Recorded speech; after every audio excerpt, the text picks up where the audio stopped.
आप इस मनसा से आते हो कि परमेश्वर आज मैं आया हूँ खाली बर्तन बन के और मेरी अपेक्षा है कि तुम मुझसे बात करेगा, मैं आपसे कहना चाहता हूँ, अगर आपने वही संदेश वर्ड टू वर्ड दोबारा भी सुना होगा तो परमेश्वर उसी संदेश के द्वारा आपसे एक नए तरीके से बात करेगा और आपको एक नया प्रकाशन देगा। सवाल यह है कि आप किस वृत्ति से बैठते हैं। अगर आप इस इच्छा से आए हो कि परमेश्वर आज मुझसे बात करेगा, तो यकीनन वो आपसे बात करेगा और ऐसे तरीके से बात करेगा कि आपको उसकी कल्पना भी नहीं होगी। वो ही नोज हाउ टू कम्युनिकेट, वो आपसे पर्सनली बात करेगा। So there will be an overlap, and मैं जानता हूं कि ये चीजें जरूरी है ताकि मैं कॉन्टेक्स्ट फिर से एक बार बनाऊं। ओके, ये दिन पूरी दुनिया में मनाया जाता है, इसको हम जानते हैं एज पाम संडे। तो आइए इसके ऊपर चर्चा करने के पहले उस पैसेज को पढ़ते हैं, उस जगह में से पढ़ते हैं जहां पर इस घटना को हमारे लिए लिखा गया है, और इस 3 जगहों में ये मिलती है। मैं शुरू करूंगा मत्ती से। मत्ती उसके 21st चैप्टर में जाएंगे। Let's turn to the 21st chapter of Matthew, 21 अध्याय, और उसके 1 से लेके 11 वचन तक हम पढ़ेंगे।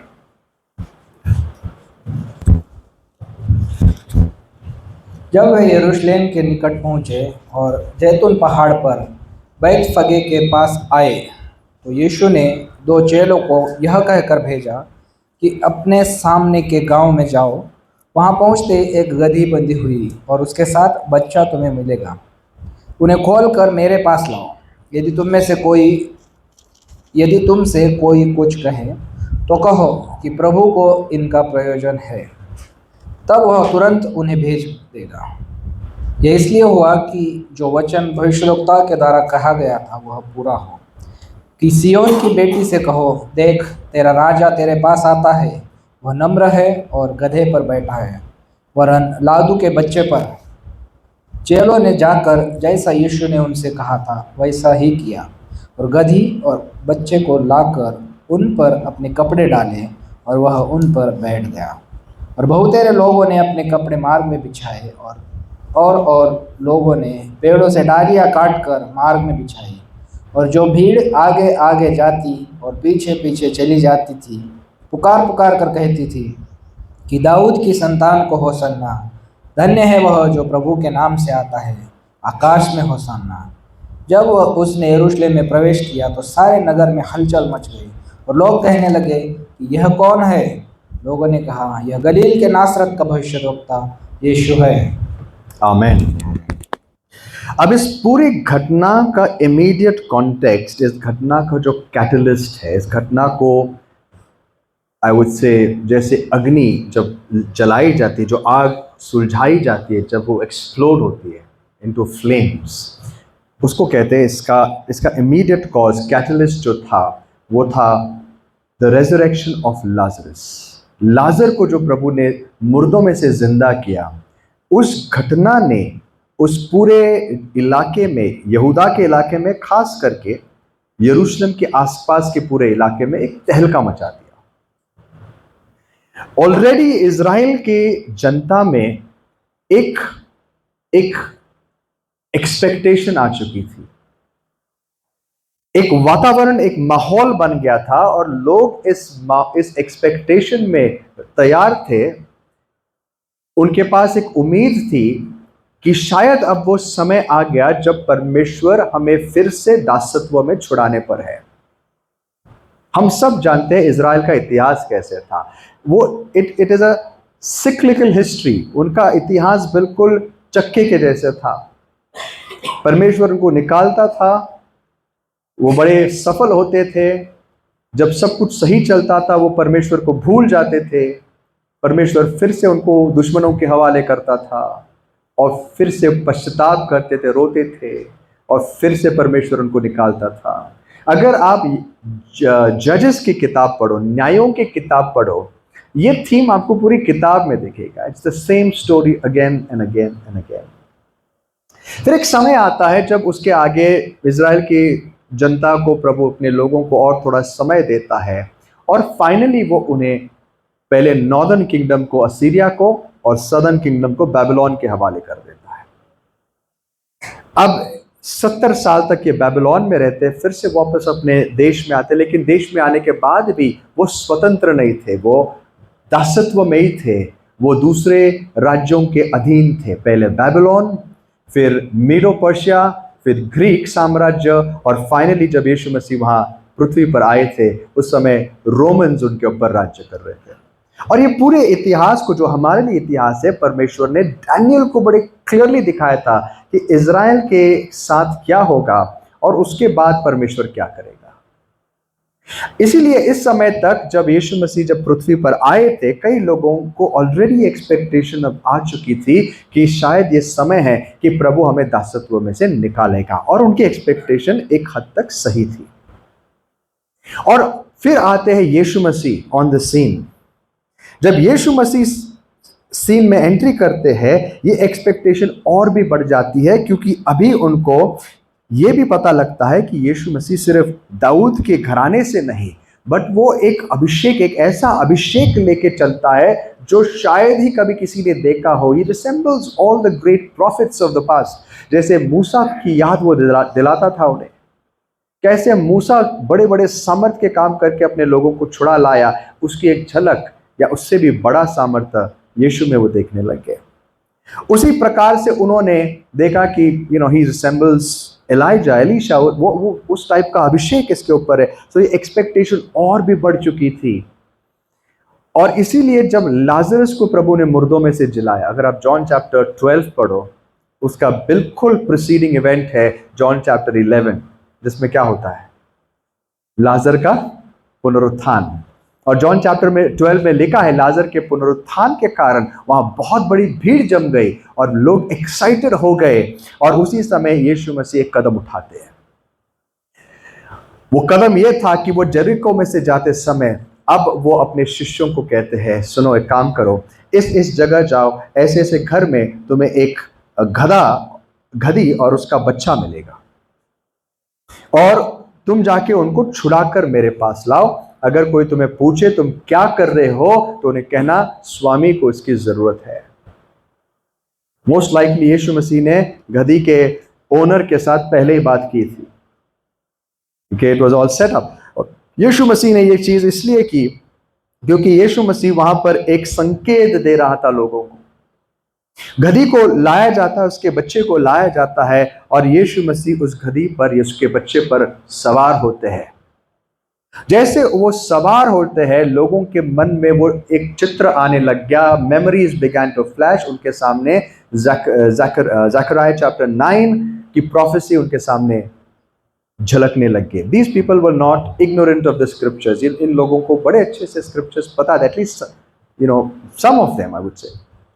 सो उनको ये पता था कि एक तो अगर स्क्रिप्चर्स भी पता नहीं, उनको ये पता है कि जब एक व्यक्ति एक गधे या घोड़े पर सवार होकर आता है, दैट्स अ डिक्लेरेशन, वो एक प्रकार का ऐलान होता है।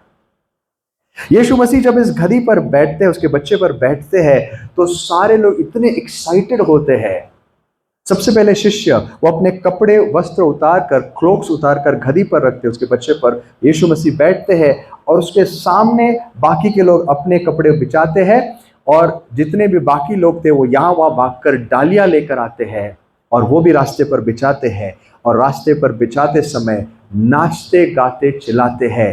वेल, गाते तो नहीं, पता नहीं, चिल्ला जरूर रहे थे। क्या चिल्ला रहे थे? Hosanna hosanna hosanna hosanna to the son of David, Daud के पुत्र को होसाना। वो सारे इतने एक्साइटेड थे, इतने सारे, you could feel the energy in the air. This is a great example of when people have excitement but no revelation. इनके पास excitement था but revelation नहीं था। वो ये कर जरूर रहे थे, लेकिन उन्हें खुद पता नहीं था वो क्या कर रहे थे। मैं बताता हूं क्यों। क्योंकि उनको ये लगा कि यीशु मसीह जब आज इस गधी पर या इस गधे के बच्चे पर बैठे हैं, वो हमें छुड़ाने आए हैं। सो फार सो गुड, सही थे, बट किससे छुड़ाने आए हैं? उन्हें लगा यीशु मसीह एक और बार जैसे हमारे पूर्वजों के समय हुआ इस साम्राज्य को जाके चैलेंज करेंगे और रोम के सरकार को चैलेंज करके उस गवर्नमेंट को टॉपल करके परमेश्वर का सामर्थ उतार के हमें दासत्व से छुड़ाएंगे और हमें फिर से हमारा देश मिल जाएगा, हम स्वतंत्र हो जाएंगे। That was their expectation. आपको पता है इजराइल में बहुत सारे लोग मसीहा का इंतजार कर रहे थे, लेकिन ये मसीहा कौन था और क्या करने वाला था इसकी कल्पना किसी को नहीं थी। मैं मेरे क्रिश्चियन लाइफ के I don't know how many years मैं खुद इस बात को नहीं जानता था। मुझे लगता था सबको पता था कि यीशु मसीह पापों को क्षमा करने और हमें मृत्यु से छुड़ाने आते हैं, लोगों को भी पता था। That's not the case. ये लोग एक एक्सपेक्टेशन लेके आए थे। क्या एक्सपेक्टेशन थी इनकी? इनकी एक्सपेक्टेशन थी यीशु हमें रोम के साम्राज्य से छुड़ाकर हमारा देश फिर से स्थापित करेगा, विल बी फ्री।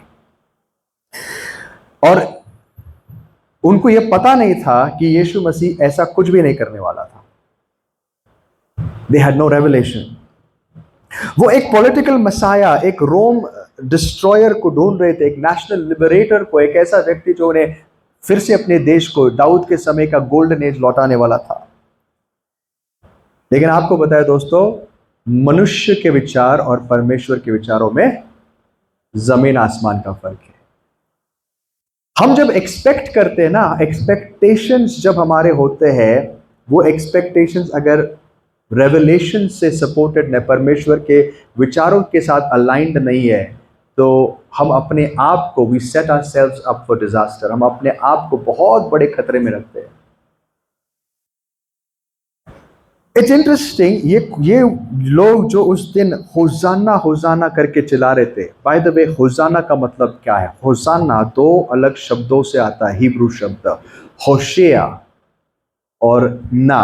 होशेया ना, तो दोनों एक साथ लगाकर शब्द बनता है होसाना। होशिया का मतलब है हमें बचा, हमें बचा। होशिया प्रॉफिट था, उसका नाम था save us, God save us, हमें बचा।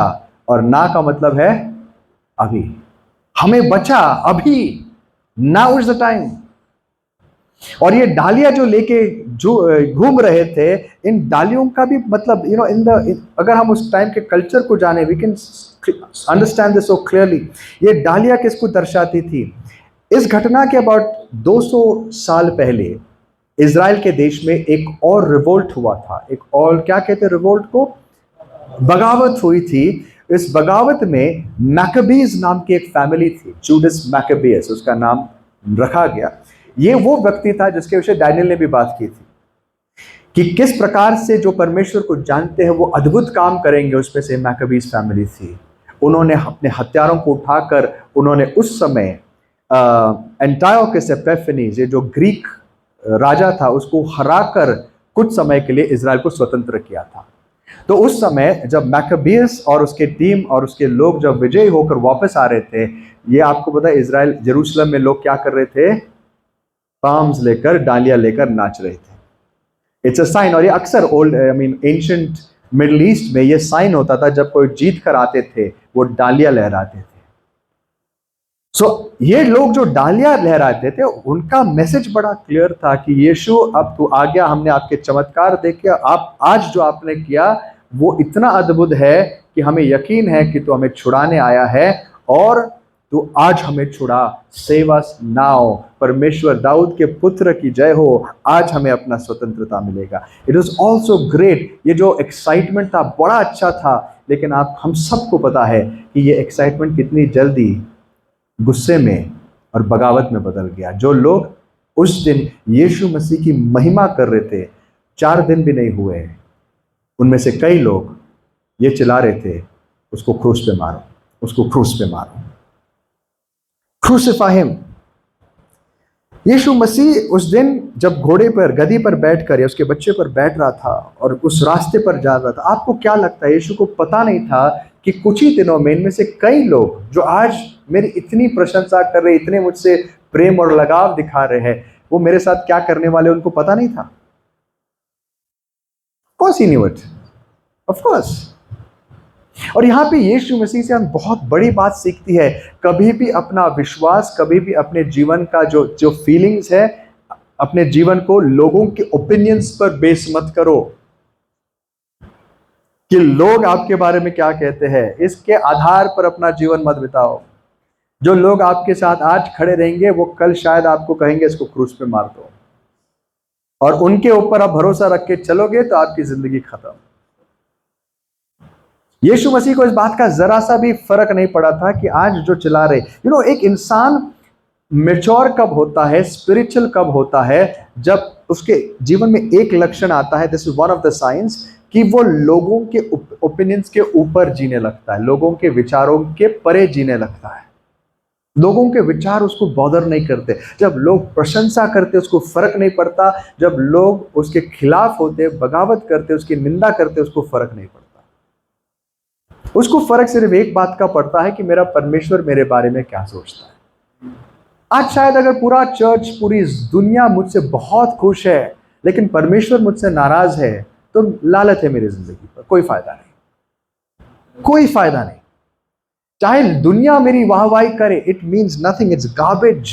इसीलिए हमारे विषय, खुद के विषय, हमें एक रियल अंडरस्टैंडिंग होनी जरूरी है। और यीशु मसीह की अंडरस्टैंडिंग बिल्कुल क्लियर थी। वो उसकी आंखें सिर्फ पिता की ओर लगी हुई थी। वो हमेशा ऊपर देख के पूछते थे, पिता आप क्या सोचते हैं, आप खुश हो ना, कोई बात नहीं, मैं क्रूस पे भी जाऊंगा, कोई बात नहीं, आप खुश हो मुझसे, ये मेरे लिए सब कुछ है। यीशु मसीह ने कई बार ये कहा, मैं इस दुनिया में मेरी इच्छा नहीं लेकिन मेरी पिता की इच्छा पूरा करने आया।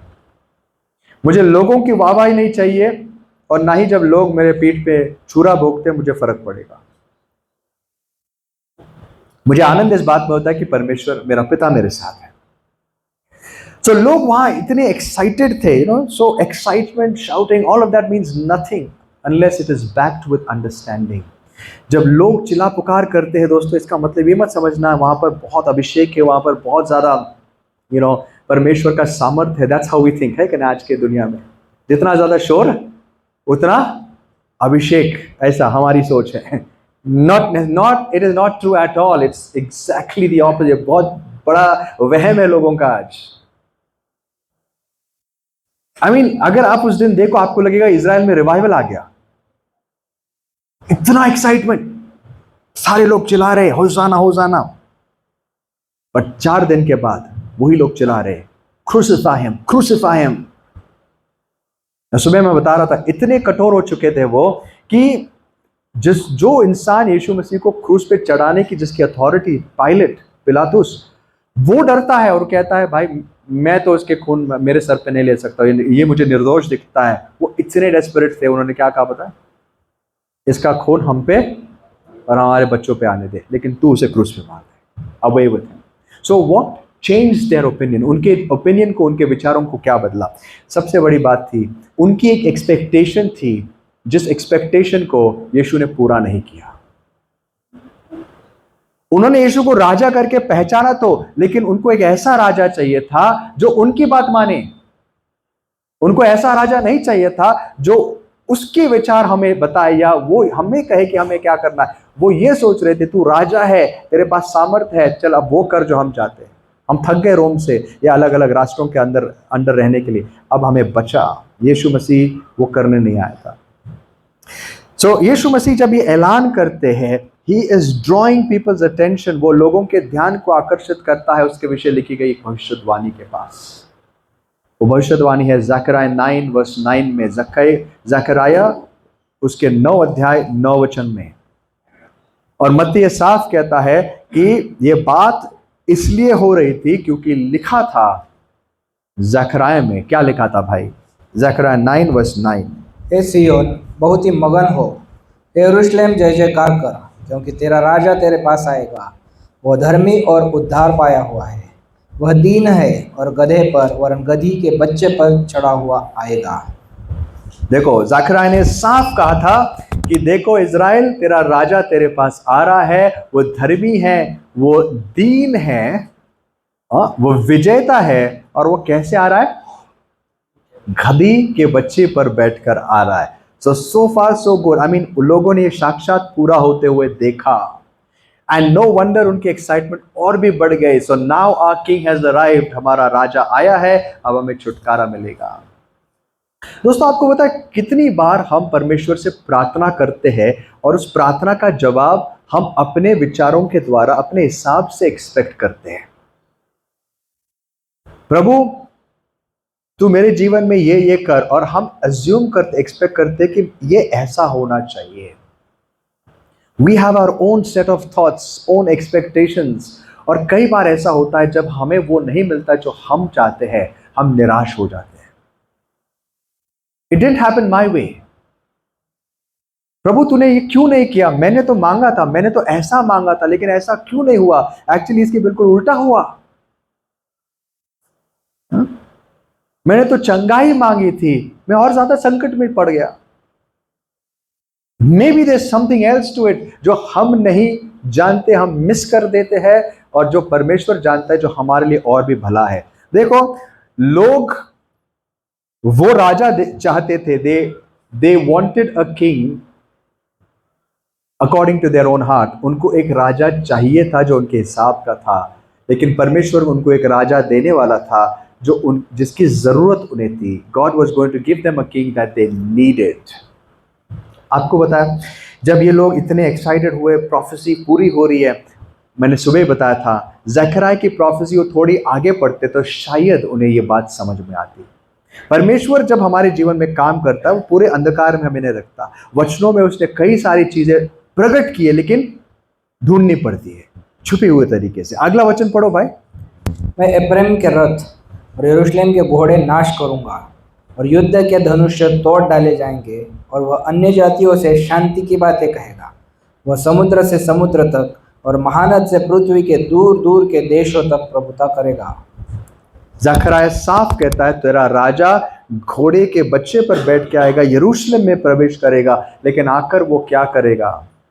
वो तलवार नहीं उठाएगा, वो लड़ाई और युद्ध नहीं करेगा, वो रथों को डिस्ट्रॉय करेगा, रथों को ढा देगा, वो युद्ध को बंद करेगा, और उसका राष्ट्र सिर्फ यरूशलेम में नहीं, सिर्फ यहूदा में नहीं, सिर्फ इज़राइल में नहीं, पूरी दुनिया में फैलेगा। और वो लोगों को किससे बचाएगा? पढ़िए भाई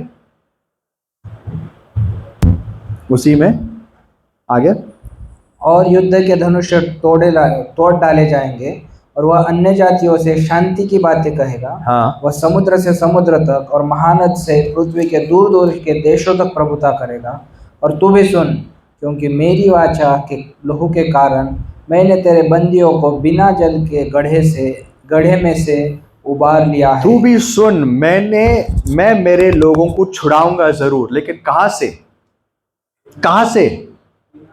बिना जल के गड्ढे से। The a pit without water, इसको न्यू टेस्टामेंट में एक और नाम है, क्योंकि जनरली उसको bottomless pit, wherever there's a pit, it always resembles the dark underworld, जहां पे लोग पहले जाते थे मृत्यु के बाद, शैतान उनको बांध के रखता है। यहां पर ज़करिया बोलता है, मैं मेरे बंधुओं को छुड़ाऊंगा जरूर, लेकिन कहां से? अधलोक से। मैं तुम्हें बंधुआई से छुड़ाने आया हूं, लेकिन कहां से? रोम की बंधुआई से नहीं। इससे मैं तुम्हें आज छुड़ाऊंगा, कल तुम फिर से किसी और के गुलाम बन जाओगे। मैं तुम्हें छुड़ाने आया हूं सबसे बड़े बंधुआई से, सबसे बड़ी गुलामी से, मृत्यु और अधलोक से। और मैं कैसे छुड़ाऊंगा तुम्हें? मेरे लहू, वाचा के लहू के द्वारा। यहां पर ज़करिया भी हमें बड़ी क्लियरली बताता है कि यहां पर यीशु मसीह जीतने आया तलवार से नहीं, लेकिन अपने लहू से। The cross is prophesied. तो यहां पर हम देखते हैं कि पूरा जुलूस निकाला हुआ, जैसे आज कई चर्चेस भी निकालते, right? We all shout hosanna hosanna. But I wonder, हम में से कितने लोग ये जानते हैं what are we asking for? कई बार हम यीशु को राजा जरूर कहते हैं, लेकिन राजा का मतलब क्या होता है? What do we mean by that? इन लोगों ने यीशु को किस प्रकार से राजा पुकारा? अब यीशु क्या करते हैं? इस रास्ते पर चलते चलते फरूसी ऑब्जेक्ट करते हैं और कहते हैं, प्रभु या गुरुजी, तुम अपने चेलों को बोलो शांत रहो। शायद चेले सबसे ज्यादा शोर मचा रहे थे, आई बिलीव। चेले को बोलो, चेले और उसके क्लोज सर्कल्स, शांत रहो। तो प्रभु ने क्या कहा? अगर ये शांत रहेंगे तो पत्थर बोल उठेंगे। ये होना जरूरी है। और यीशु वहां से चलते हैं, पूरा जुलूस सामने से। लेकिन और there is another detail I mention, there is history books में लिखा गया है, जिस दिन यीशु मसीह यरूशलेम में प्रवेश कर रहे थे, उसके इस पूरे समूह के साथ, बड़े एक्साइटमेंट के साथ उसी दिन उसी समय यरूशलेम के ऑपोजिट साइड के गेट से पिलातुस अंदर आ रहा था अपने घोड़े पर बैठकर अपने सैनिकों के साथ, और there were two opposite processions. एक तरफ परमेश्वर का राजा अपने राज्य को स्थापित करने आ रहा था और दूसरी तरफ से रोम का साम्राज्य, उसका प्रतिनिधि वहां से आ रहा था। और लोगों को यह लगा कि maybe this is the time, प्रभु यीशु मसीह सीधे जाएंगे और पिलातुस को कहेंगे, हे पिलातुस मेरे लोगों को छोड़ दे, पिलातुस मेरे लोगों को छोड़ दे, ये परमेश्वर के लोग हैं, अब तुम यहां नहीं रहोगे। लेकिन आपको पता है यीशु मसीह क्या करता है? जैसे वो यरूशलेम में प्रवेश करता है, पिलातुस का पैलेस टुवर्ड्स द राइट था, और जहां से प्रवेश था उस शहर के द्वार से, उसके लेफ्ट साइड में मंदिर था। सारे लोग इस एक्सपेक्टेशन में थे यीशु मसीह आएगा, now is going to turn right, और सीधे वो जाके पिलातुस के सामने खड़ा होकर ऐलान करेगा, और यीशु मसीह वहां से लेफ्ट टर्न ले लेते हैं। और रॉन्ग टर्न, प्रभु ये रास्ता नहीं है, you are going the wrong way, यहां नहीं है। प्रभु सीधे जाता है, पता है कहां जाता है? मंदिर में। मंदिर में जाता है और हाथ में चाबुक लेता है, और किसको मारने लगता है? अपने ही लोगों को, जो अपने ही मंदिर में बैठे हुए थे। उन्हीं लोगों को, उनके बिजनेस, उनके टेबल्स को ओवरटर्न करते हुए, उनके जानवरों को भगाकर, by the way second time प्रभु ने किया, उसकी सेवकाई के पहले साल में उसने किया, और ये सेकंड टाइम उसके सेवकाई के अंतिम में किया। There are 2 times he does the same thing। और ये जब उसको वहां के लोगों को मार भगा रहा था, ये सारे जो लोग चिल्ला रहे थे, शायद for some time they were shocked और शांत हो गए, प्रभु ये क्या हो रहा है? आपने गलत लोगों को चुना है प्रभु, हमारे लोग हैं, हमारे लोगों को आप क्यों मार रहे हो? एक्चुअली यीशु मसीह लोगों को नहीं मार रहे थे, जीसस ने कभी वायलेंस नहीं किया, ये I want to put that on record. किसी इंसान को नहीं मारा, उन्होंने टेबल्स को ओवरटर्न किए, एंड वो जो चाबुक लिया था ना, वो लोगों को मारने के लिए नहीं था, वो जानवरों को भगाने के लिए था। So I hope that is clear है। तो आपको वो सीन्स आएंगे ना, यीशु लोगों को चाबुक लेके मार रहा है, और वो वचन लेके आज भी लोग बहुत क्या कहते हैं ना, बहुत सारी चीजें क्लेम करते हैं कि यीशु ने भी मारा ना लोगों को, है कि नहीं? ऐसे गलत संदेश कहीं से सुनकर कहीं गलत चीजें करो मत, है कि नहीं? यीशु ने लोगों को कभी नहीं मारा चाबुक से। अगर यीशु ने मारा तो मैं भी मार सकता हूं, है? यीशु ने कहा एक गाल पे किसी कोई मारा तो दूसरा। तो उन्होंने चाबुक जरूर लिया, बड़े गुस्से से उन्होंने वहां पर ये कार्य किया, लेकिन मारा जानवरों को, क्योंकि जानवरों को चाबुक से मारकर भगाते थे। सारे जानवर छोड़ दिए, टेबल्स ओवरटर्न किए, पैसा फेंक दिया, और लोग हक्का बक्का रह गए, दे वर शॉक्ड, ये क्या हो रहा है? लेकिन बाइबल हमें बताती है दोस्तों कि परमेश्वर का कार्य कैसा है। For God judgment begins in the house of God. परमेश्वर के लिए न्याय कहां शुरू होता है? अपने घर से। दुनिया का न्याय करने के पहले वो अपने घर का न्याय करता है, ये हमें समझना आना चाहिए। दुनिया का न्याय करने के पहले वो कलीसिया को साफ करता है। जब तक कलीसिया अपना घर साफ नहीं होगा, हम दुनिया को क्या सिखाएंगे? जब तक हमारी दीवट बुझ रही है, हम दुनिया के लिए क्या रोशनी बनेंगे? जब हमारा नमक मिट्टी में मिल चुका है, हम दुनिया के लिए किस प्रकार का स्वाद लेकर आएंगे? तो पहले परमेश्वर अपने घर को साफ करता है, न्याय घर से शुरू होता है, और इसलिए पहले वो अपने मंदिर में जाता है और सबसे पहले कहता है, तो ये मंदिर, ये जगह, ये प्रार्थना मेरे लिए, मेरे नाम के लिए प्रार्थना का घर माना जाता है, तुमने इसको क्या बना दिया? डाकुओं का अड्डा बना दिया, तुमने इसे बिजनेस सेंटर बना दिया। दोस्तों, ऑन अ साइड नोट, आज भी चर्च में ज्यादातर कुछ अलग नहीं हो रहा है। अगर आज प्रभु यीशु मसीह दुनिया में आए, आपको पता है वो न्याय करने के लिए क्यों नहीं आता है? मेरा मानना है, it's a personal opinion, okay, और ना वो एस्ट्रिक्स डाल के बोलते हैं ना, टर्म्स एंड कंडीशंस, वो वाला मेरा माय ओपिनियन, माय 2 cents। क्योंकि अगर प्रभु न्याय करने आए, सबसे पहले उसको कलीसिया को मारना शुरू करना पड़ेगा, और दुनिया का क्या नया करेगा? The church needs refining. Church में वो कहता है तुम पहले शुद्ध हो जाओ। जब चर्च शुद्ध होता है, दुनिया को प्रकाश मिलने लगता है। उस समय चर्च नहीं था, लेकिन उसका मंदिर जरूर था, उसके लोग थे। And it is at this point, मेरा मानना है कि बहुत सारे लोग जो चिल्ला रहे थे, उनके जो एक्साइटमेंट है वो डाउन होने लग गए, उनके वॉल्यूम कम होने लग गए, वो धीरे धीरे शांत होने लग गए और वो देखने लगे यार ये क्या हो रहा है, तो गड़बड़ है। हमने जिस मसीहा के एक्सपेक्टेशन में हम थे, जो हमने इससे उम्मीद की थी, वैसा तो बिल्कुल कुछ नहीं कर रहा है। ये तो रोम को मारने के बजाय अपने लोगों को मार रहा है, अपने लोगों का नुकसान कर रहा है। And that begin to wane. धीरे धीरे दोस्तों हम जानते हैं 3 दिन लगे, सिर्फ, ज्यादा नहीं। इस पूरी के पूरी प्रजा को, इस क्राउड को कंप्लीटली परमेश्वर प्रभु यीशु मसीह के विरोध होने के लिए। Doesn't take much time. लेकिन उस पूरे घटना का सबसे बड़ा कैजुअलिटी था जूडस इस्करियोट। Judas Iscariot. आपको पता है दोस्तों, ये जो लोग चिल्ला रहे थे ना, इनमें बहुत लोगों को समझ नहीं थी कि प्रभु क्या कर रहे हैं, और शिष्य भी उसमें थे और शिष्यों को भी कुछ समझा नहीं था। The disciples had no clue.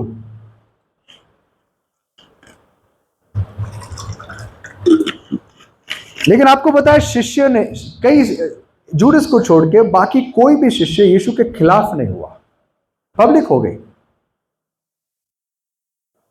मे भी और कुछ लोग थे जो उसके क्लोज थे, वो नहीं हुए, लेकिन बाकी सब उसके अगेंस्ट हो गए। क्यों? उसका कारण है, जब यीशु मसीह ने शिष्यों को चुना, when they began their journey, उन्होंने यीशु को इसलिए फॉलो नहीं किया क्योंकि यीशु से उन्हें कुछ मिलने वाला था। उन्होंने उस पर भरोसा किया, उन्होंने उसके साथ समय बिताया। जॉन चैप्टर 12 में हमें बताया गया है, शिष्यों को भी कुछ समझा नहीं। आप घर पे जाके पढ़ो, ये जब हुआ शिष्यों को भी नहीं समझा, पुनरुत्थान के बाद उनको समझा ये सब क्या हो रहा था। जब प्रभु ने उनकी आंखें खोली, उन्हें भी नहीं समझा। लेकिन आपको पता है, एक दिन ऐसा ही समय आया था जब यीशु ने कहा, अगर तुम मेरा मांस नहीं खाओगे, मेरा लहू नहीं पियोगे। जॉन चैप्टर 6 वर्स 66 में लिखा है। बहुत सारे लोग उसको छोड़ के चले गए। फिर प्रभु पतरस के पास और बाकी 11 के पास देख के बोलता है, क्या तुम भी जाना चाहते हो? अगर चाहते हो तो जाओ। पतरस का जवाब क्या था? प्रभु, हम तुझे छोड़ के कहाँ जाएंगे? जीवन के वचन तेरे पास है। हमें कुछ समझता नहीं प्रभु, हमें आपकी बातें सारी समझ में नहीं आती है, लेकिन हमारा मन, हमारा दिल आपसे जुड़ चुका है। पॉल इस कॉन्सेप्ट को एक्सप्लेन करता है, वो चर्च के बारे में बात करते समय वो कहता है, be one in the spirit, strive for the unity of the spirit. आत्मा की एकता के लिए प्रयास करो। एक समय आएगा जब विश्वास की एकता भी आने लग जाएगी। दोस्तों, जब तक हम एक दूसरे के साथ समय नहीं बिताते, जब तक हम कमिटमेंट नहीं करते। शिष्यों ने एक चीज की थी, उन्होंने शुरुआत में यीशु को पहचाना, सारी बातें नहीं जानते थे, लेकिन अपना जीवन उसको कमिट कर दिया था। Lord, I am yours. मुझे नहीं पता आप मुझे कहाँ लेके जाओगे, मैं क्या करूंगा, आप मुझे कैसे चलाओगे, मेरे साथ क्या होगा, मुझे कुछ नहीं पता, लेकिन इतना पता है कि आप जो है, आपने मेरे दिल को छू लिया है प्रभु, और आपके अलावा मैं अब किसी का नहीं हो सकता। I am committed to you. ये एक बात अगर किसी इंसान में आ जाए दोस्तों, उसका पूरा जीवन बदल जाएगा। परमेश्वर परफेक्ट लोगों को नहीं ढूंढ रहा है, वो कमिटेड लोगों को ढूंढता है। रिश्ते कब बनते हैं? रिश्ते तब बनते हैं जब दो लोगों के बीच में कमिटमेंट आ जाता है। शादी किसके बलबूते पर टिकती है, किस फाउंडेशन पर टिकते हैं? It's based on commitment. When two people commit themselves to each other for life, अपने जीवन साथी को वो अपना जीवन समर्पित कर देते हैं। They said, लॉर्ड, प्रभु आप जहां जाओगे मैं आपके पीछे आऊंगा। कई बार शिष्य भी हैरान थे, शिष्य परेशान थे, शिष्यों को डाउट्स आए, उनको भी यीशु मसीह के विषय बहुत सारे विचार आए, लेकिन कभी भी उन्होंने यीशु को छोड़ा नहीं, क्योंकि उनका दिल अब यीशु पर बैठ चुका था। लेकिन जो ज्यादातर जनता थी वो उस लहर के जैसे थी, हवा इस दिशा में तो वो ऊपर जाएंगे, फिर हवा थम गई तो वो नीचे। Okay, that's how the crowd is. Crowd ऐसे बिहेव करता है। और वो कौन थे पता है? वो यीशु को कभी एक आध बार देखने वाले लोग रहते हैं। They don't want to walk with Jesus. वो यीशु के साथ रहना नहीं चाहते। शिष्यों को भी कुछ समझ में नहीं आया यीशु क्यों कर रहा है, क्या कर रहा है, लेकिन वो जानते हैं दिस इज आवर मसाई, ये हमारा मसीहा है, ये हमारा प्रभु है, इसको छोड़ के कहाँ जाए। उसके बाद होता क्या है दोस्तों, ये सारी घटना होते समय यहूदा को एक टेम्पटेशन आता है, और यहूदा क्या करता है पता है? जाके महायाजक से मिलता है। मुझे एक बात बताना, यहूदा के अंदर ये क्या बात थी? यहूदा का सबसे बड़ा प्रॉब्लम क्या था दोस्तों? He was a bitter man. यहूदा मन में कड़वाहट रखने वाला व्यक्ति था। बहुत लोग ये चीज नोटिस नहीं करते, लेकिन आप जब घर जाओगे, आप जॉन चैप्टर 12 1 से पढ़ लेना। घटनाक्रम आपको समझाता हूं। यहां पर लाजरस जिंदा होता है। उसके बाद साइमन लेपर नाम के घर पे यीशु मसीह भोजन के लिए जाता है। वहां मार्ता है, मरियम है, ओके। वहां यीशु के पैर पे इत्र होता जाता है। और उसके बाद यहूदा क्या कहता है पता है? इतना महंगा इत्र क्यों बर्बाद किया?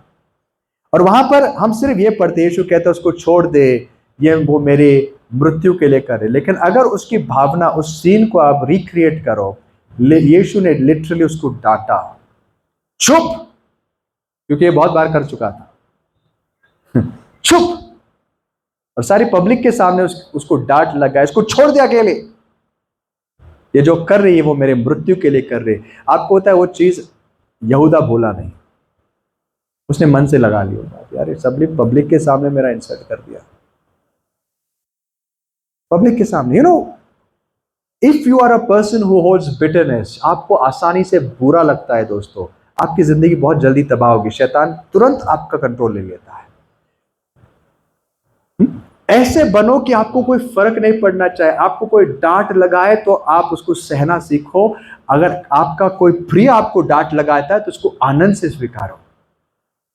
बाइबल कहता है मित्र का जो थप्पड़ है ना, वो भी क्या है?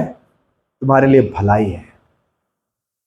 यीशु ने उसको डांटा, इस बात का उसको बुरा लगा, क्योंकि पहली बार आप सबके सामने ऑलमोस्ट वो एक्सपोज हो गया। लोगों को पता था इसके अंदर कुछ गड़बड़ है। बाद में सभी को पता चल गया वो चोर था, लेकिन उस समय प्रभु ने उसको जब डांटा, वो बात उसने मन में रख ली। दूसरी चीज, अब उसकी एक्सपेक्टेशन थी कि यीशु अब क्या करेगा, एक रिवोल्ट शुरू करेगा। लेकिन यीशु जाता है और क्या करता है?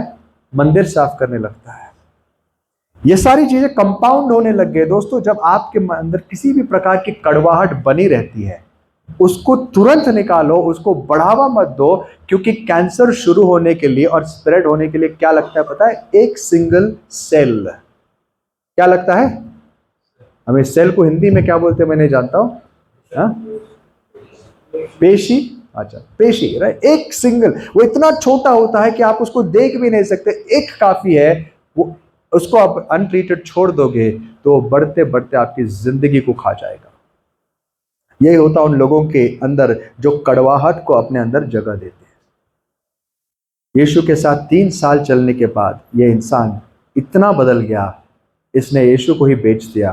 और इतनी क्रूरता से उसने क्या किया, इतने कठोरता से, बिना सोचे चंद चांदी के सिक्कों के लिए, 30 चांदी के सिक्कों के लिए अपने प्रभु को बेच दिया। गुस्सा बहुत खतरनाक चीज होती है। It's a family. गुस्सा, बिटरनेस, जेलसी, ये एक ऐसी फैमिली से बहुत दूर रहो। और उसके कारण यहूदा ने अपने प्रभु को बेच दिया। So that was one of the tipping points. यहूदा को एक एक्सक्यूज मिल गया, यार ये तो हमारा उद्धार, ये तो हमारा मसीहा नहीं हो सकता। तो उसके बाद यीशु फिर क्या करते हैं? That's then kicks off the Passion Week, जिसको हम जानते हैं, जो पूरा हफ्ता यीशु यरूशलेम में बिताते हैं। आ जाकर यरूशलेम से जेरिको और back to Bethany and back to Jerusalem. So what do we learn? इस पूरे घटना से, इस पूरे इवेंट से हमने क्या सीखा? सबसे पहली चीज हमने सीखी, जो यीशु मसीह से हम सीखते हैं, कभी भी अपनी जिंदगी लोगों के हवाले मत करो। लोगों के भरोसे कभी जियो मत, लोगों के लिए जियो मत। बाइबल कहती है the fear of man is a snare. Proverbs 29:25, मनुष्य का भय एक जाल है। जब आप मनुष्य को भय, डर के जीते हो, मनुष्य के लिए जीते हो, लोग क्या कहेंगे? अगर लोग आपके बारे में अच्छी बात कर रहे हैं, आप खुश हो, और लोग आपकी निंदा करें, आप नाराज होते हो, you have set yourself up for disaster. आपने अपने आप को खत्म कर दिया। कभी भी लोग क्या कहते हैं इसके विषय सोचो मत। हाँ, ये आपने सोचना चाहिए, मेरे जीने से अगर परमेश्वर का नाम लोगों के सामने खराब होता है, then I have to be concern. लेकिन लोग मेरे बारे में क्या सोचते हैं, इसका कोई फर्क नहीं पड़ना चाहिए। लोगों से कोई एक्सपेक्टेशन रखो मत। एक्सपेक्टेशन बहुत खतरनाक चीज होती है। इसने मेरे लिए ये करना चाहिए, उसने मेरे लिए करना चाहिए, उसने मुझे इज्जत देनी चाहिए, हाँ मेरे इस भाई ने मेरे साथ ऐसी बात करनी चाहिए, मेरी बहू ने मेरे साथ ऐसा बर्ताव करना चाहिए, मेरी सास ने बर्ताव करना चाहिए। ये सारे जो एक्सपेक्टेशंस होते हैं क्या करते पता है, यही हमारे जीवन में निराशाओं को लेकर आते हैं। क्यों पता है? क्योंकि एक्सपेक्टेशंस कभी मीट नहीं होते, नहीं होते मीट, और होगे भी नहीं। आप मुक्त कभी होगे पता है? जब आप एक्सपेक्टेशंस रखते ही नहीं। कोई मुझे इज्जत दे ना दे, आई डोंट एक्सपेक्ट, मैं फर्क नहीं पड़ता, मैं एक्सपेक्ट ही नहीं करता हूं, मैं तारीफ एक्सपेक्ट ही नहीं करता हूं। तो जब लोग तारीफ नहीं करेंगे, गालियां देगी, इतना फर्क नहीं पड़ता, इतना बुरा नहीं लगता। उसने मुझे थैंक यू भी नहीं कहा, पता है क्या?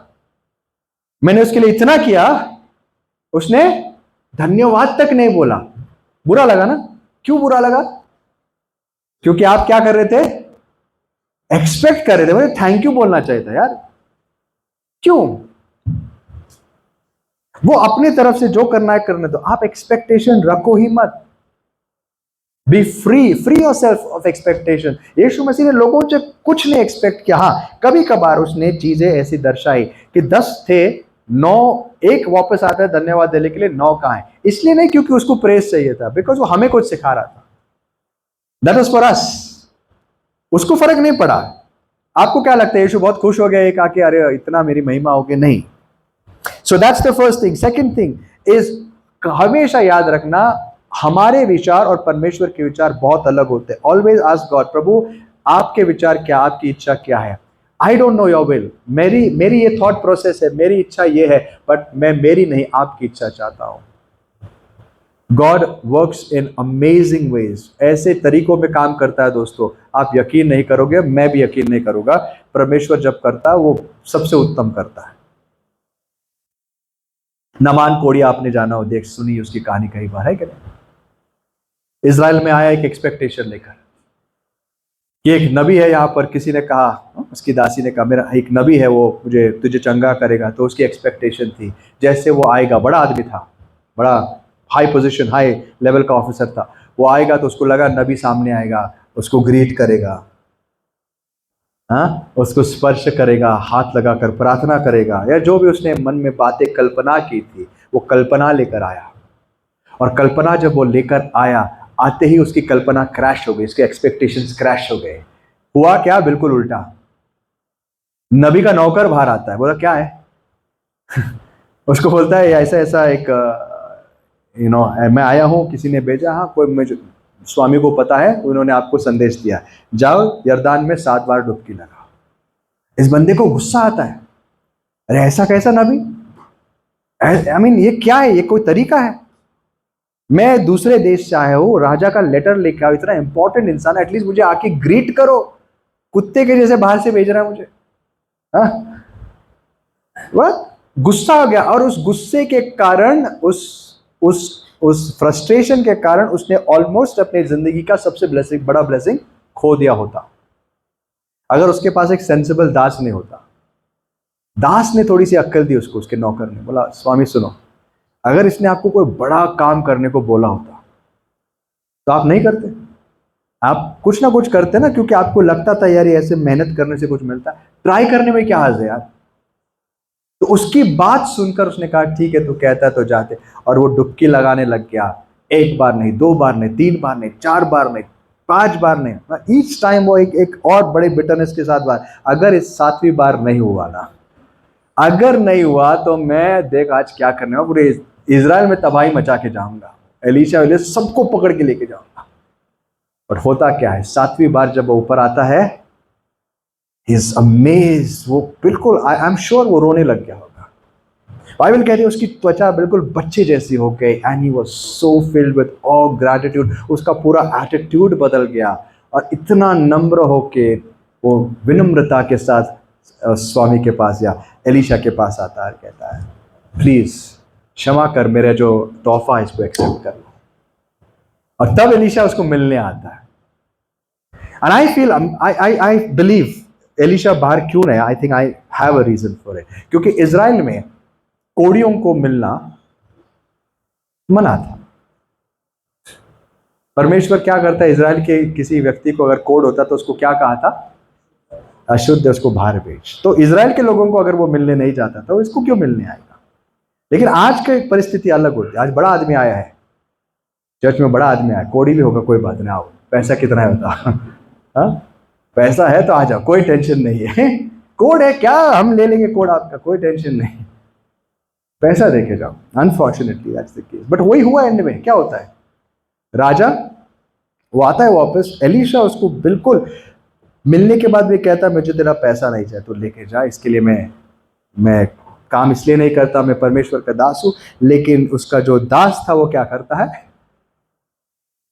उसके पैसे के पीछे भागता है। पैसे तो मिल गए लेकिन साथ साथ क्या ले लिया उसने, उसका कोढ़ भी ले लिया। So anyway, so this is how expectation, your expectation versus God's ways. हम जो सोचते हैं वर्सेस गॉड, परमेश्वर क्या सोचता है, ये जानना जरूरी है। तीसरी चीज, अपने जीवन में कड़वाहट को कभी भी जगह मत दो, अपनी जिंदगी को तबाह कर दोगे, आप अपने मसीहा को खो दोगे। और चौथी चीज, जिन लोगों ने यीशु प्रभु करके माना, राजा करके माना, बहुत अच्छा किया, लेकिन व्हाट डिड दे मीन, उन्होंने राजा मतलब क्या समझा था। बाइबल कहती है रोमन्स चैप्टर 10 में, रोम करास उसका 10वां अध्याय 9 वचन में देखिए कि यदि तू अपने मुंह से यीशु को प्रभु जानकर अंगीकार करे और अपने मन से विश्वास करे कि परमेश्वर ने उसे मरे हुओं में से जिलाया, तो तू निश्चय उद्धार पाएगा। यदि तू अपने मन से क्या करे, मुंह से अंगीकार करे यीशु प्रभु है और मन से विश्वास करे कि परमेश्वर ने उसको मुर्दों में से जिलाया, तो उद्धार पाएगा। बड़ा सिंपल लगता है ना। So people can go around and से, हे आपको क्या उद्धार चाहिए, बस इतना बोल दो यीशु प्रभु है। बट यीशु प्रभु है बोलने के पीछे का मतलब क्या है। होशाना, दाऊद के नाम से आने वाला धन्य है, इसका मतलब क्या है, who is David and the son of David. राजा मतलब क्या दोस्तों, यीशु को प्रभु मानना मतलब यीशु को अपनी पूरी जिंदगी सौंप देना, उसको कहना प्रभु आज के बाद इस जिंदगी में मेरा कोई अधिकार नहीं, तेरा अधिकार है। That's what it means. इन लोगों ने जो पाम ब्रांचेस लहराए, इन्होंने यीशु को राजा जरूर माना, लेकिन किस प्रकार का राजा, उन्होंने क्या कहा, प्रभु तू राजा है, तू राज्य अपनी जगह कर, मेरी जिंदगी में और हमारे जीवन में हमारी इच्छा के अनुसार काम कर। And unfortunately many people think the same way today. आज बहुत लोग इसी प्रकार से सोचते, प्रभु देख तू राजा है दुनिया का, लेकिन मैं चाहता हूं तू मेरे लिए ये कर और इस प्रकार से कर। That is dangerous. जब आप यीशु को प्रभु मानते हो, आप ये कहते हो प्रभु मेरी पूरी की पूरी जिंदगी आपके हवाले, दिस इज योर्स लॉर्ड। यीशु मसीह जब उस दिन आया, लोगों ने एक्सपेक्ट किया था वो हाथ में तलवार लेगा, बदले में उन्होंने देखा ये तो तलवार नहीं क्रूस लेके जा रहा है। यीशु मसीह हमें बुलाता है, हमें एक्सपेक्टेशंस बहुत होते हैं, वो हमसे भी कहता तुम्हें मेरे पीछे आना, अपना क्रूस लेके चलो। क्रूस लेके चलना मतलब क्या, लेट डाउन योर एक्सपेक्टेशन। तुम्हारी जिंदगी की इच्छाएं, महत्वाकांक्षाएं अब तुम मेरे हवाले करो। मैं तुम्हें एक ऐसे मार्ग में लेके जाऊंगा, शायद तुम्हें कुछ पता नहीं होगा, तुम्हें कुछ दिखाई नहीं देगा, तुम्हें कुछ समझेगा नहीं, लेकिन मैं जहां बोलता हूं वहां चलो, देखो मैं तुम्हें कहां पहुंचाता हूं। That's the life of faith. मैं नहीं जानता आगे क्या होगा, लेकिन मेरी जिंदगी मैंने प्रभु के हवाले कर दी, इसके लिए विश्वास चाहिए। This is the life we are called to live. जब मैं सोचता मुझे ऐसा चाहिए, नहीं प्रभु ये ऐसा होना चाहिए, I will not let go. प्रभु कहता है उसको छोड़। प्रभु उसने मुझे बहुत दुख दिया, मैं उसको क्षमा नहीं कर सकता। प्रभु कहता है तो मुझे प्रभु मानता है ना, मैं कहता हूं उसको क्षमा कर दे। अब दो चॉइसेस है, या तो हम होजाना गाना चिल्लाना बंद कर दे और बोले उसको क्रूसिफाई हिम, और वी से ओके लॉर्ड मेरी नहीं आपकी इच्छा, यू आर माय लॉर्ड। आप जो भी बोले समझ में नहीं आता, बड़ा कठिन रास्ता है, क्रूस लेना है ले लेंगे, लेकिन आपके पीछे चलेंगे। These are the two options we have. हम किस राजा के पीछे चलते हैं, किस प्रकार का राजा हम चाहते हैं, वो जो हमारी इच्छा पूरा करे या वो जिसकी इच्छा हम पूरा करें। This are the two types of religions today. मसीहत में ये दो प्रकार के विचारधारा आपको मिलेगी। सो आइए आज हम इस दिन को याद करते समय कहेंगे प्रभु तू राजा बन के जरूर आया। That was the the greatest announcement, लेकिन आज तुम मेरे दिल में राज्य कर, जैसे तू चाहता है वैसे मेरी इच्छा, मेरे जीवन में तेरी इच्छा पूरी हो जाए। मेरी इच्छा को मैं आपके हवाले करता हूँ और आज से आपकी इच्छा करने के लिए तैयार हूँ। प्रभु तू मेरा स्वामी है, तू मेरा प्रभु है। आए अपने सरों को झुकाएंगे और अपने अपने जगह विचार करेंगे, प्रभु से मांगेंगे। When we cry out होसाना, जब हम चिल्लाते होसाना, हम कहते प्रभु हमें बचा, हम उस विचारधारा से, उस प्रकाशन से प्रार्थना करें जो प्रभु हमें देता है, उसकी इच्छा के अनुसार हम प्रार्थना करें। आइए अपने सरों को झुकाते हैं और अपने अपने जगह थोड़े समय के लिए प्रार्थनाओं में रह दें।